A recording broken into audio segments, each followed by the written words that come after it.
Ooh, welcome everybody to WagerTalk Today.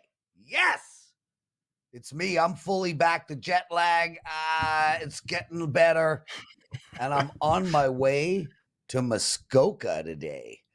So Andrew McGinnis will be hosting tomorrow's show. Steve Merrill sitting in Teddy's seat, and you're watching the best daily all sports betting show on the planet. Guys, if you haven't watched this show, stay with us all the way to the end. We got a ton of information. I know there's lots of choices out there. You can watch a 25-year-old tell you how to bet for 15 minutes all day long. I think they're all doing a great job, but we're the best. Steve, how are you? Who is on today, and what will they be talking about? Yeah, he stole my thunder because I was laughing because he said, I'm back. And I was going to say, and he'll be gone tomorrow, but you already said you're going to be gone tomorrow. So the Prez is transparent. I'm not going full on. Right. He's back all week. It's a little 3-day getaway. So, Prez will be here all of next week. So those of you that love the Prez, and don't we all, there's plenty of Prez to come. No, they're 90% plus Prez. Don't sell yourself short. The haters are really loud.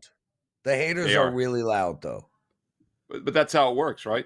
The 10% is louder than the 90% in all realms of life. And that's one of the problems we have in society nowadays is that don't let those Debbie Downers catch you. But yeah, we got a great show today on Thursday. Doesn't bother me, man. Sorry. No. Interruption City. I just wanted to say the haters don't bother me. And the best compliment they could give me, which they do, is to call me a douche. I mean, come on. Who wouldn't want to be a douche? Anyway, who's on? Well, seriously, what do you think a douche does? It's like, yeah, I'm a douche. There's two ways to look at that. I get what you're saying, but yeah, there's two ways to. I don't know if I'd want to be a douche. I'm only going to look at it my way. Steve, who's on? What are they going to be talking about? Teddy, wherever he is already spinning around going crazy. You know he's checking in. He's got to be checking in on a daily basis. Yeah, he'd be going crazy right now. You know, right. No, we got a solid show here on Thursday. We're going to have a nice little rundown of multiple sports. We've got Rob Veno, the man, the myth. Rob Veno is going to talk football, NFL style. We're going to look at a week 1 game and also a futures play, a plus money to earn a wild card in the MLB. So we got a little NFL week 1. And, I was thinking this was an NFL future. He put, I'll say the team, Seattle. And I just realized it says to earn a wild card. I was thinking that's a very specific NFL future, Prez. I guess he means the Mariners, but we'll find out. We'll ask Rob Veno here in a moment. We do have baseball with Tokyo Brandon, KBO game, of course, but he's also going to look at a Japanese player named Shohei Ohtani. He's got a prop for Shohei Ohtani tonight. And don't forget, Tokyo Brandon, not only is it in his name, but he's a former MLB scout. So it'll be interesting to talk about Ohtani with him. And then we finish off with Skee Profit. A couple WNBA games tonight. Skee's going to look at those 2 games, the Liberty Aces and the Fever Mercury. So baseball, football, basketball, and a little BS question in between with the NFL, and also a little what bettors learned on parlays. So it's a loaded show here on Thursday, Press. Yeah. Wow. Okay. So couple of quick things. Rich Home, Prez, why don't you update your profile pic? I did. I sent it in yesterday. It won't be up for a while. But there is there is a new profile. Did you have it already, or did you take it? Because I got to do this too. Do you want to see it? I want to know where you got it. I don't. I mean, or did you take a new photo, or did you have one? That's good. What's that from? Yeah. Ladies, calm down. All right, Prez. When did you have that? Men, breathe. That was not yesterday. Dude, let's bring Robert Veno in. Robert, I miss you, man. How are you? What's going on? How's life? How's everything? Everything's good, Prez. Listen, I'm admiring a lot of your stuff this morning. Your coffee mug, your new that photo. Mug, Rob? Yeah, which mug did you like better, the coffee mug or the photo mug? I've got a ton of admiration for Prez this morning, and that he's like our version of Christopher Mad Dog Russo out in New York, the way he drags out that intro. I love everything about it this morning. Glad to be here, guys. Obviously, a little NFL talk today. We're going to break up this Major League Baseball stuff here, even though it's been a pretty good run for myself. But glad to be here with you both this morning. Yeah, we love having you, Rob. Are you a poker player? I am not. Smart man. Not a serious one, Prez. I'll say that. Yeah. Yeah, well, as I learned, you know what? I'm not going to get into it. Andrew wants to know if I play PLO or Strictly Hold'em. I play Strictly Hold'em. He also wants to know if I play cash poker. Out of sheer boredom, I play cash poker, and I only play if my friends are playing. Otherwise, I have zero interest. Okay, Robert, I got to find your game you want to discuss because I'm not prepared. Here we So go. NFL, Prez. Week I one, know, Jacksonville I at got it. Indianapolis. You got it? You good? You all right? Steve, All right. behave. Oh, yeah. Oh, yeah. I'm trying to help you out here, and I get shushed because I can't find the game, and I'm trying to help him out. What are you, channeling Teddy right now? Jacksonville at Indianapolis, week 1. The Jags -3.5. I haven't looked at anything NFL yet, so I got nothing to add. Rob, have you bet this play already? And who do you like? All right. So the answer to the first part of that question is yes, I did. And the second part of the question is answered by Jacksonville, -3.5 and Prez 4. And I don't do a lot of this future stuff. 3 months before the game starts, start betting them or bet the future board. But I did have a couple. I'm bringing them on today that I have played so we can discuss them. And tell you, if you're going to bet week 1, this is just my line of thinking. You're looking at games that you believe that by the time kickoff comes, these lines are going to run out of control. Right now, we can get Jacksonville at 3.5. I believe that by the time game time comes, they'll probably be in the vicinity of 5.5. Once the public gets to it, Jacksonville's kind of an AFC South bandwagon team. The Colts, we know that they're young. And so for that reason, I think there's a value advantage here for the Jacksonville Jaguars, trying to get the best of the number. Closing line value doesn't always get us paid, but it's usually good to have. Let's go over a couple of reasons why. First off, the experience here. Like I say, it's the second year under Doug Peterson. Trevor Lawrence did make progress last year. The team made progress. I think that just continues into this season now that they're done with the Urban Meyer fiasco. But the other side of the coin is the rebuilding stuff that's going on in Indianapolis with the new head coach, Shane Steichen. It's not as easy as we just walk in and tell Anthony Richardson everything we told Jalen Hurts and things spring into 30 points a game. It's going to be a bit of a learning process here for Anthony Richardson, quarterback drafted first round out of Florida. Being a college football guy, I wasn't overly impressed with the accuracy overall from him, guys. I know people can make excuses for it, but he's going to now face NFL defensive coordinators that will mess with him a little bit, try to confuse him. I think Jacksonville in this particular game looks to shut down Jonathan Taylor, try to confuse Anthony Richardson, probably make a couple of bad decisions and turnovers, which will help. If I just look at straight fundamentals here, I think you got a real good matchup. Jacksonville's passing game, which now includes Calvin Ridley off that gambling suspension, and a guy that all preseason reports have tearing up the Jacksonville defense as far as deep vertical shots are concerned. So they have that weapon in their arsenal now. And Indianapolis is going to start 2 rookie corners. Obviously, the suspension of Isaiah Rodgers yesterday for the year-long gambling suspension, he was a projected starter, but now they're going to have to go with 2 rookies and 3 rookies overall inside their top 5 in the secondary. So a little weak there. I think Jacksonville can take advantage. Let's look at what Mike Caldwell, the defensive coordinator for Jacksonville, exactly can do to this team here. I think that when it comes to blitzes and stuff, you'd be afraid when you have a running quarterback like Anthony Richardson. But again, I don't think that's a problem. I think that's more of an advantage here. If you go back real quick and look at what Trevor Lawrence did offensively against the Colts last year, 45 of 52 completions against this team in 2 games last year when he really didn't know what he was doing. So both sides of the equation here, Jacksonville offense, Jacksonville defense, I think have advantages. Again, I like the value in the play. Again, I like the stability of Jacksonville as opposed to rebuilding. If this game were in week 9, maybe I'd see it differently. But I think we can comfortably lay 3.5 with Jacksonville here in anticipation of this game streaking even higher up to maybe 5.5.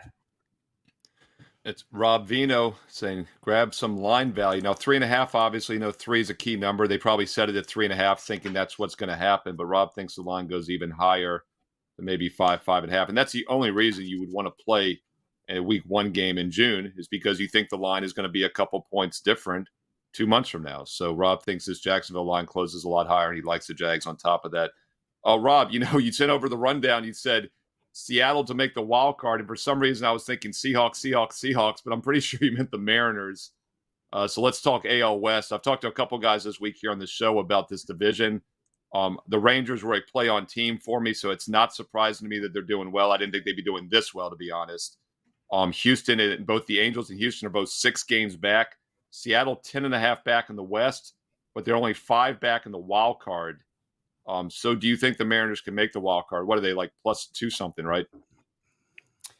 All right, so because I'm polite and because I don't like to interrupt, I let you ramble. But your first thought was the correct one. This is an NFL prop, and it is a specific NFL prop. The next time you got to put NFL in the rundown. Yeah, what up with that, Veno? Yeah, that's on me, guys. It literally set. Okay. Anyway, let's get this back on track, guys. Yeah, let's get to it here real quick. Steve, your first inclination was correct. It is Seattle, and it is specific, as you mentioned in the rundown for the show. And that's why I like it. You can find Seattle Seahawks to make the playoffs, but if you want to bet that, it's -120. For those of us in states where legalized gambling is approved now, we have a lot of options, a lot of outlets, and for those of you in Las Vegas, you have even more. This is available in a lot of spots. This particular prop says Seattle to earn a wild card. So you have to be careful and read these things through when you bet them. Make sure you're betting what you want and understand what you are betting. The reason why you play Seattle here at +240, and that's a 360 difference, right? From -120 to make the playoffs, which I think odds makers are assuming will happen since they're the 6th choice to win the NFC title, and 7 teams do make the playoffs. As opposed to earning the wild card, the reason why you bet this is because it's a foregone conclusion that San Francisco wins the NFC West right now in June on paper. So if you think San Francisco is going to win the West and you think Seattle's going to make the playoffs, then it's obvious Seattle's going to earn a wild card. There's a couple of reasons here to play it. I think Seattle did a very, very good job in the draft. If we run down some of the stuff that they did, first round corner, Derek Witherspoon out of Illinois, already looking very good in camp. Also got Jackson Smith and Jigba, deep threat out of Ohio State. Again, looking good early in camp. Zach Charbonnet, running back out of UCLA. A couple of defensive ends, Derek Hall out of Auburn, and Mike Morris out of Michigan, who, guys, they're converting into a DT. They've already put 20 pounds on him. I think he was one of the steals of the draft. John Schneider, the GM here, made a decision, he and Pete Carroll and Nebraska in Seattle a couple of years back, that they're only going to draft character guys from now on. And it seems to be working for them because last year's draft class was really, really good. You get another year out of Geno Smith. You get another year of defensive stability on that side. And a look at the West with the Rams and the Cardinals. Got to believe that Seattle's going to finish second, and then look around the rest of the NFC, the NFC South being what it is, the NFC North being what it is. Maybe Dallas is a wild card team out of the East or even a division winner, but there's plenty of room for Seattle to hop in and get one of those 3 wild cards. +240, I think that's a real good bargain, but make sure you get it that way, Seattle to earn a wild card. Otherwise, you're paying a lot extra, and you're a favorite at -120 if you just bet them to make the playoffs. So we're going to go with the Seahawks, guys, to earn a wild card at +240. Seahawks, NFL wild card. Very specific. Rob Veno is a very specific man. Rob, since I teased everyone and I teased you, I love to tease you, but I still don't want to tease you too much. Real quick, 30 seconds, that AL West, back to baseball. Who wins the division, and do the Mariners make the playoffs? 5 games out of the wild card. I'm not sure that they do, Steve. I think that the Angels can hold them off, and the Angels would be the more likely team to make the playoffs at this point in time. Of course, a lot's dependent upon the trade deadline. I think Texas is the right side to win that division right now. Bruce Bochy's made a heck of a difference. So I look at it that way. I look at Texas and LA still being in front of Seattle, despite the fact that Seattle had a lot of good stuff on paper going for them heading into the season. I just think they're running up against it in that AL West. And of course, with so many winning teams out of the AL East, it's going to be difficult to grab a wild card. Robert Veno, outstanding work, brother. So how much time you spending on NFL right now? I spent the last couple of weeks on it, Prez, along with college football. So we're getting into that mode. It's not that far away. And, baseball doesn't take up a ton of our time, even though it's been a good run for me. Last 5 weeks have been really good, plus 33 units in baseball, 4% best bets up and available right now at WagerTalk.com. So baseball moving right along, but football is a subject that we're studying a little bit more right now than we were, let's say, a month ago. There you go. And I hear from a lot of people, especially when I was in Vegas, about the Seattle Seahawks team. A lot of guys are also bearish, if you will, on the LA Rams. 6.5, I think, is their over under. Yeah. I'm baffled, Steve. Super Bowl Rob, champ 2 years ago. Is that crazy? This is a team that has the best defense, the best defender in all of football. Cooper Kupp's coming back. Stafford's coming back. An incredible coach. Yeah. I'd take the over on the wins in the Rams Tough game. division, in the Rams. Tough division, What? right?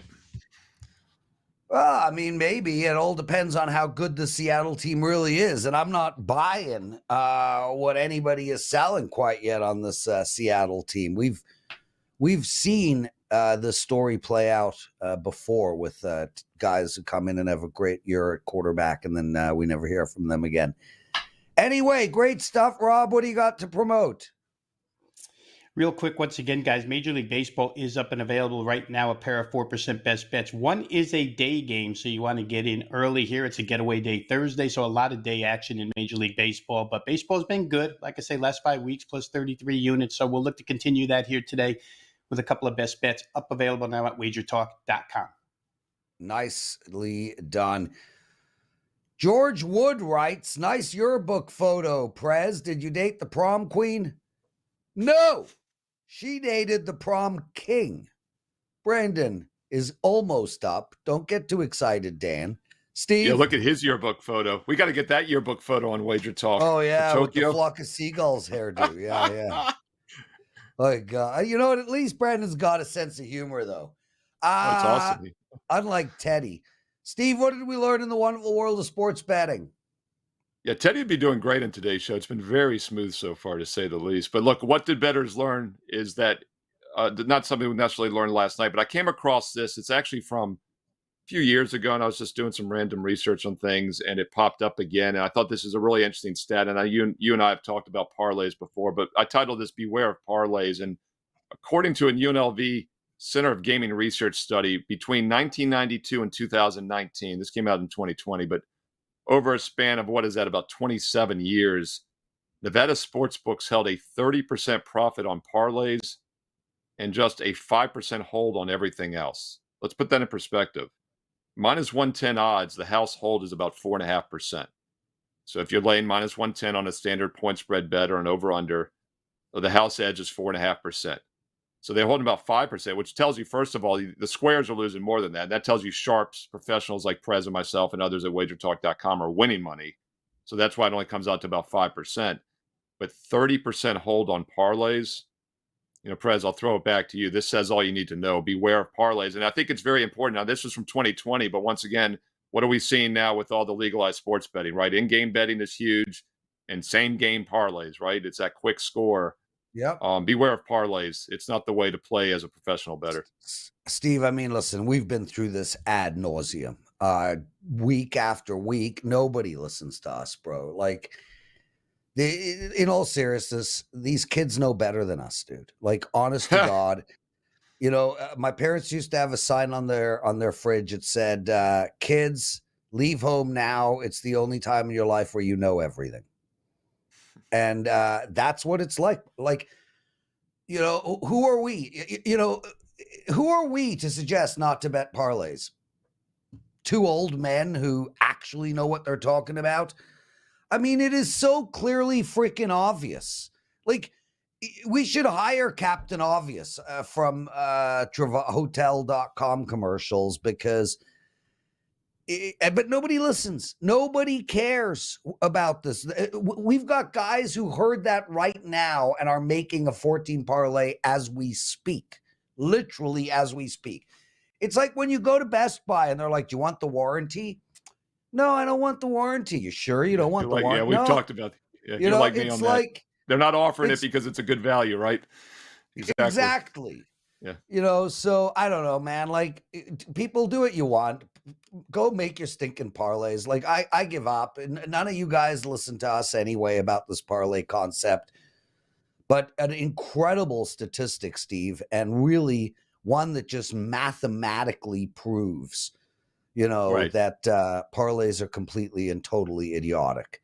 Well, Prez, anyway, let me add two real quick things. We'll move on to Brandon. I know we're crunched here, but it reminds me a lot of the craps table, right? Those bets in the middle that pay 30-1, which is what a parlay does. It has a minimum risk, big payout. Like the hard ways or whatever, like snake eyes, 30-1. Yeah. Right. The house edge on those is like 30-some% when you combine all those bets in the middle. Yet if you play the pass line, the house edge is like 0.5%, right? And that's an even money bet. It's the same thing with sports betting. You play the point spread bets, -110. It's like an even money bet, basically. You're going to grind out a profit 52, 55%. Whereas the parlays are the big paydays, like you said, a 14 parlay, 15, 20-1.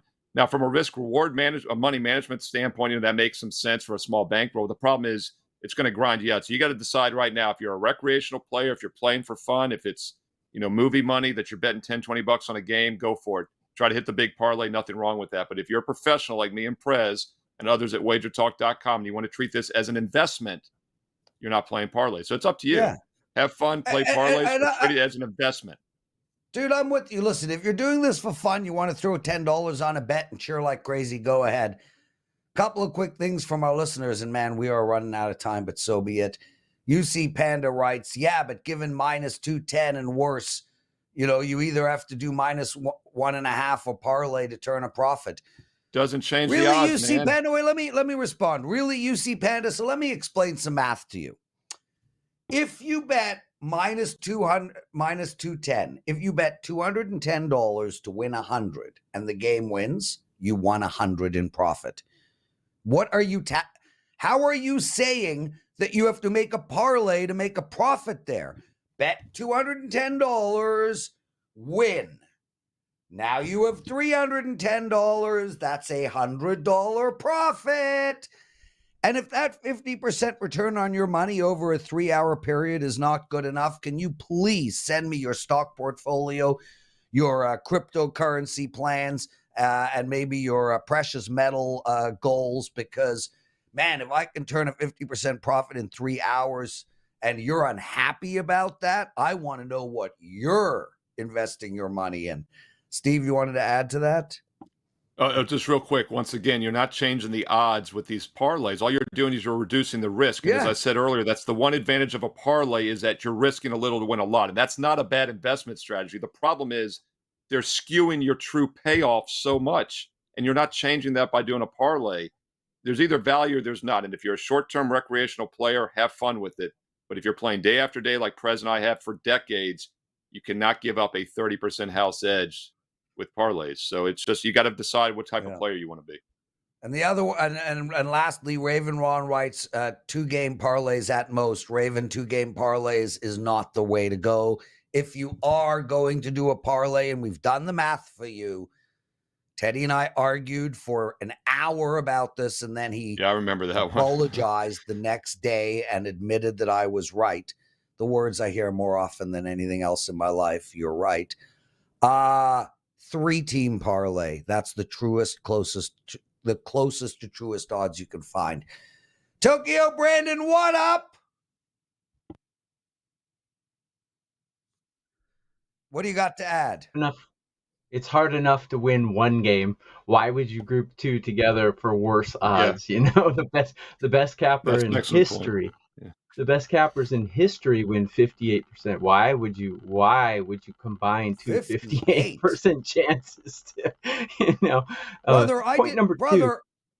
Tokyo, I did the math a year ago for everybody. If you start with a $2,000 bankroll, you bet 1,000 plays a year, all at -110, you hit 54%. 54%.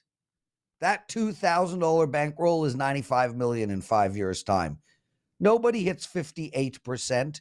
Nobody hits 60%. If you hit 54% consistently, you'd be banned from your book. And these guys want to do parlays. Hilarious. I'm talking about one game plays. If we can win 58%, we would be the best capper in history. Point number 2. I was going to say, the example I give is like a 3-team parlay, Prez, going back to that again. If you go 2-1, you lose. If you go 2-1 over and over again on straight bets, you're hitting 67% and you're losing money still with a 3-team parlay. That's insane. Because like you said, you don't even hit 58%. So it's pretty crazy when you do the math. And another thing about the price. And then we got to move on. Yeah, another thing about price. If you make your own line and you have minus 300 as value and there's a minus 200 for that game, there's 100% value on that. You have to take it. So these people who say I'm betting parlays equal amateur. The people who say I don't bet anything minus 150 are amateurs as well. It all depends on what your lines are. And if you're not making your own lines for the games, then you're probably not a professional. Yeah, and guys, again, if you want to bet your parlays and have fun, go ahead and do it. Let's move on. Tokyo, no follow-ups. I'm going to ask you the first question. Steve will ask you the second. We've got to get the show moving. Shohei Ohtani, I've heard of him. Yep. You've got a prop bet for us on him. Tell us what it is. I do. I actually saw him play when he was in high school. He went to the same high school as Kikuchi for the Mariners. Or who does Kikuchi Blue Jays?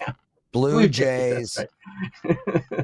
He sucks anyways. But anyways, they went to the same high school. He's having a great year. What are you talking about? He's having an outstanding year. Come on here with some credibility, brother. And plus, everybody loves their Kikuchis. Poking the bear. We'll see how long that lasts. Who doesn't like a good Kikuchi? I like mine wet, personally. Yeah, well, okay. Lance Lynn is awful. So he's worse than Kikuchi, actually. And he's got an ERA of 6.40 this season, and he's got a whip of 1.49. But what's even better about this play is he's given up 6.4, 6.8 in his last 4 starts. And if you look at how Shohei Ohtani has performed against Lance Lynn, in Lance Lynn's career, Shohei Ohtani is 10 for 21 with 3 home runs and 5 runs batted in. So the prop for Shohei Ohtani to get 1 RBI in this game is plus 130. So I think that's great value. It's anywhere between plus 130 and plus 150. I think that's wonderful value. Shohei Ohtani is he's just raking right now, and he has an RBI in 4 of his last 5 games as a hitter. So I'm all over that for the prop play. Ohtani land. Shohei Ohtani over 0.5 RBI. Anywhere between plus 130 and 150 is great value for that prop. Yeah, in Tokyo, we're going to talk some Korean baseball here, and I'll do what we call a transition follow-up. So I'll let you go with the Korean game right after this. But I got to ask you, you saw Ohtani in high school. Yep. What was his level compared to the competition in high school? I mean, was it obviously a man among boys? Just touch on that and then get to your KBO game as well. He was a man among boys as a hitter. Actually, he was a better hitter than he was a pitcher back then. Interesting. And as a hitter, he got tagged a couple times. He did go to I won't go on and on, but yeah, he was a better hitter back then. But yes, he was a man amongst boys. Was he as good as you've seen at the high school level? I guess I'll ask. I mean, because he's as good as anybody now at the pro level. Actually, the best high school pitcher I ever saw was Darvish. He was amazing in high school. But yeah, they played for the same professional team, the Nippon Hemp Fighters, by the way. That was a hell of a rotation they had back then. But yeah, Darvish was the best high school player I've ever seen. He was amazing. Yeah. Good transition. KBO, man. What are you looking at? What are you looking at KBO? 61% so far winners in KBO this year in 2023. You can hit over 58%. You're at 61%. KBO, what you got going here? Yeah. Actually, in KBO, I am 61% lifetime, but I could go on and on, but those are not minus 120, minus 115 plays. Some of those are minus 150, 160, 180, because unfortunately, not all the books offer team totals and things like that for KBO. So I have to do straight money lines in most of my plays for the KBO. But yeah, still profitable, between 61 and 63% lifetime. I have a 4% play tonight in Japanese baseball, and I have a 4% in MLB as well. But in KBO, I'm looking at the Hanwha Eagles tonight as they take on Samsung. Now, Hanwha has been the doormat of the league for many years, but this year that mantle has been usurped by the Samsung Lions. And Samsung is the worst team in the league. They have the worst bullpen, the worst hitting, and today they're starting a pitcher with a career whip of 1.45. He's terrible. He's a relief pitcher who's being converted to being a starter, and he's got an ERA of 6.75. Hanwha is starting a guy named Moondan Ju. I like Moondan Ju actually. His career numbers are not great, but this season he's pitching amazing. And he's already handled Samsung one time this season, 5 innings, no earned runs. Hanwha has the better lineup. They have the better bullpen. So I like Hanwha on the money line in this, which is kind of a rare thing because I don't recall ever betting Hanwha on the money line in the last 2 years. But they're much improved this year, and Samsung is going down the toilet very quickly. I like Hanwha in this game on the money line. Tokyo, what's the name of that pitcher? Moon Dong-ju. Yeah, and you know, for me, the first thing that came into my brain, and I shouldn't say it, and that is, no boy, just don't say it. That's a good liberal life. Just don't say it. Who doesn't like a good Jew? That's what I thought you were gonna say. I thought you were gonna make a 16 candles reference to Long Duck Dong or something. The guy's last name is Jew. I love Grandpa Jew. is talking to you. Anyway. Brandon, best movie ever. Dong. That was a good movie. That was wow, movie. Man. This show is off the rails. Tokyo, what do you got to promote? Candles reference. I got a 4% play in MLB today, and I also have a 4% in Japanese baseball, which I was inputting right now while you guys were talking about parlays. And my Asian plays are $9 every day, not just on Mondays. So you can grab my 4% play in Japanese baseball for $9, or my MLB 4% play, which is out. And if you guys are not, if you guys are not playing Tokyo Brandon's Korean baseball, I don't know why you're betting. I mean, I don't even. What is the point here? Steve Merrill, it's time for our BS segment. Betting strategy with Steve, Merrill, and the Prez.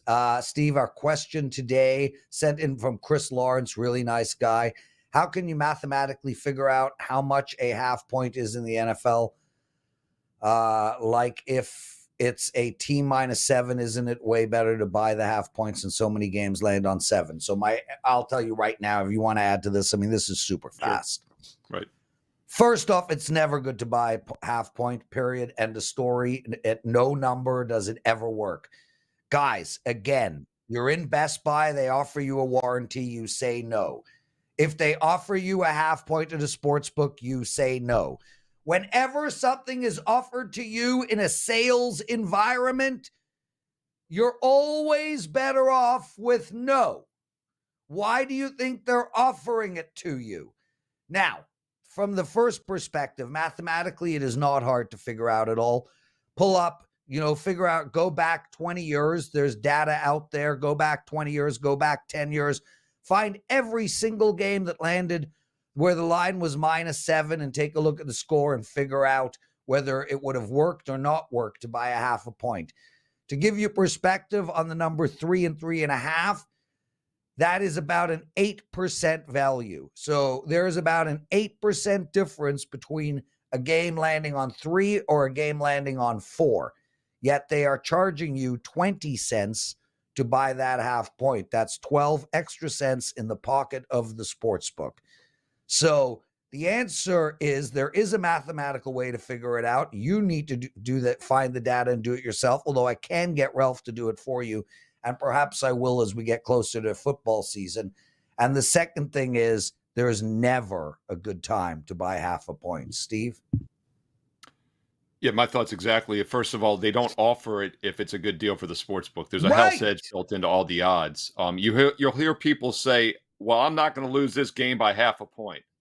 Well, what if you buy it down to 6.5 and you lose and they only win by 6? You're still losing by half a point. So you can always lose by half a point no matter how much you buy the line down.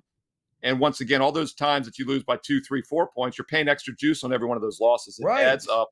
It's not a value play. And then on top of that, the only time it was an edge over the years was on 3, and the sports books caught on. And like Prez said, you got to lay double the juice on 3 on and off because they know know the math. And one final thing I'll say real quick is also, if you think your game is going to be decided by half a point, you probably shouldn't be playing it in the first place, right? You should have several points of line value built in. And one final thought, Prez, I'll throw it back to you. How about buying the half a point for free by having 4 or 5 outs and multiple sports books and finding a 6.5 instead of a 7, or line shopping throughout the 7-day period that the lines are posted and figure out which way the public might go. Check out my Fade the Public video, know where the consensus is, and play it earlier, wait until near kickoff, and get that extra half point. So once again, don't ever buy points, but if you want to be a long-term winner, multiple sports books, get those half points for free. There you go, Steve Merrill, everybody. And Steve, I mean, listen, we're out of time. Skee, get your ass on here, brother. We caught you this morning at the betting window. You were making bets. Yeah, I wish I had all my tickets. I put like 20 bets in, mostly horse races, but yeah, that's what I like to do. Well, hey, and we do know you like Kikuchi. I absolutely do, but it was a good comment in the section. They said, not all Kikuchi is good Kikuchi. That's correct. That is correct. Skee, we are so freaking up against it, but we're always going to have time for you. You got 2 bets for us in the WNBA. Steve and I are just going to shut up. Go through both, my brother. All right, it's all good because, I'm not the most long-winded person in general. And to say the least. Yeah. So I'll be nice and quick and easy. I'll start with the Liberty and the Aces game. And that one is just pretty straightforward. The Aces are a powerhouse. They don't mind playing up tempo, and they can score on the best of the teams in the entire association. With the Liberty, this is a super team that was put together in the offseason. They've had to work on gaining some chemistry, but they have all of the talent. And in the past few games, they've been putting it together and producing, really strong offensive performances. So from a total perspective, this reminds me, and if you've been following my WNBA for a while, or even if you just follow the WNBA in general, it reminds me a lot of when the Aces used to play the Sky. Like, that's the kind of game I think we're going to see here. We do have the point guard, the general, who used to play for the Sky, Courtney Vandersloot on the Liberty. She's going to play up-tempo. She's, diming everybody up all game long. So I'm pretty confident the Liberty are going to play with pace here versus the Aces, and the Aces will return serve. So if you look at the last 6 games the Aces have played, 5 of those 6 have cleared this 87.5 first half number that we're looking at. It's the second half where the teams start to make adjustments, or maybe the Aces are up a little bit too much where they start to slow it down. So I definitely trust them there.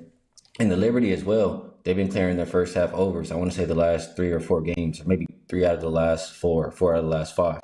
So it's just recent performance, looking at the rosters, knowing who's available. It's a lot of bucket getters out there. I just don't want to be involved after halftime when they make their adjustments. So first half over 87.5 is the best look for me on that game. And if I had to pick a side, only thing I would say is if you like the Aces, don't be scared of the number. You've seen, every single game they're winning is by a pretty big margin. But my personal opinion is, with the chemistry or the momentum that the Liberty have been gaining lately, I think it's a little bit disrespectful. I think that they can compete. So I would be picking the Liberty side. However, it's not in my pocket. I told you it's actually in my pocket. The next game, Fever and Mercury.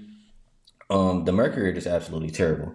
They've lost 6 games in a row, and they're not going to get any better until they get a point guard. They desperately need Skylar Diggins-Smith. All they do is turn the ball over, not playing a whole lot of defense, and just not doing a whole lot of things well in general. When you look at this Fever team, they've been bottom feeders for years on years, but they got they got Alyssa Smith last year. They got Leah Boston this year, and they're slowly starting to become better. They've been playing really good basketball lately. I want to say they've covered maybe 4 of their last 5 games or somewhere around that margin. So I like the direction they're trending, and it pains me to even think this. Like, the Fever are not a team I think to lay points with, but the Mercury are just that bad.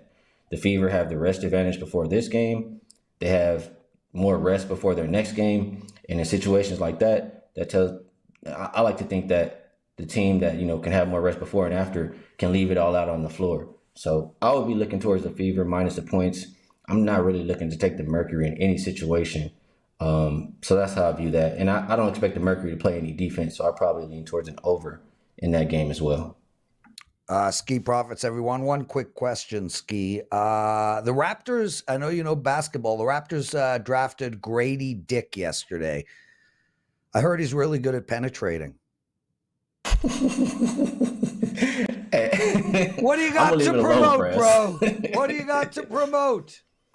Well, I've been doing Get your pretty mind good out this of year. the gutter. I think I'm up around somewhere like 114 units on the year. WNBA started to pick it up a little bit lately. I believe I've won. It's either 4 of my last 5 or 5 of my last 6. I'll update those streaks shortly. But I always have a WNBA play, even though it's not up on my page. Just go ahead and, get an all access pass, and you'll get it as soon as I release it. So good luck to everybody watching, following, and have a good day betting. My man, Skee Profits, everyone. Freaking awesome. He's such a pro.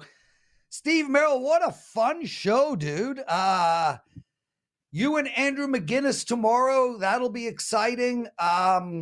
Other than that, you and I, number 2 and 3 most profitable handicappers at WagerTalk over the last 365 days. And we're super close, man. It's going to be I love the competition. I love the drama.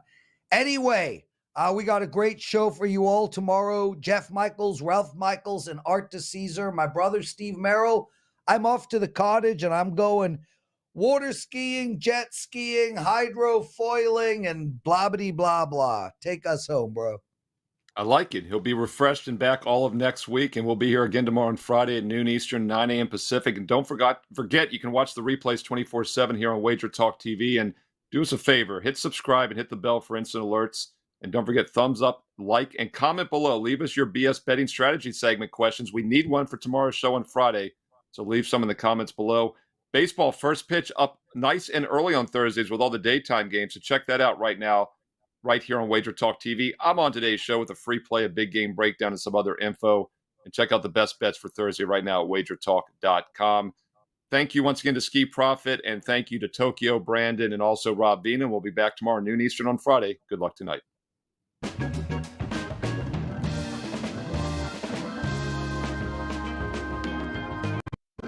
Okay, well, there was enough innuendo in that show, hey, Dan? I mean, holy crap.